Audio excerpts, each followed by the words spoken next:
médias qui défendent les utilisateurs des technologies d'information et de la communication, de dire qu'il faut prendre le devant, puisqu'en Côte d'Ivoire et dans d'autres pays majeurs liés à l'intelligence artificielle. Il y a plusieurs risques. Il y a des risques techniques.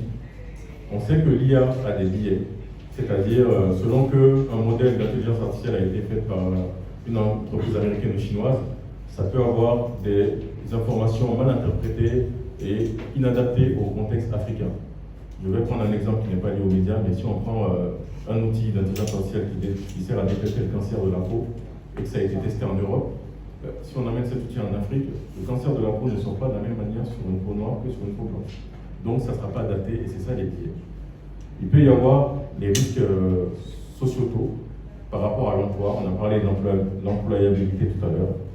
Souvent on entend dire que l'intelligence artificielle va remplacer l'humain. Il faut corriger cela. C'est ceux qui utilisent l'intelligence artificielle de la bonne manière qui ont de fortes chances de remplacer ceux qui ne l'utilisent pas dans un avenir assez proche.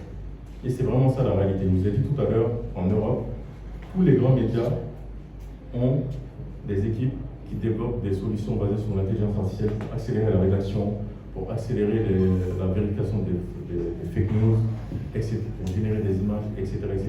Donc ça devient un enjeu de compétitivité. Qui ne l'intègre pas, mais risque de perdre en compétitivité par rapport aux autres médias qui l'intègrent. Et il y a des risques techniques également où l'IA n'est pas bien configurée et du coup ça ne nous donne pas les résultats auxquels on s'attend. Donc ce sont ces risques de manière assez synthétique que je citerai. Il y en a plein d'autres qu'on aura l'occasion de développer lors de l'atelier.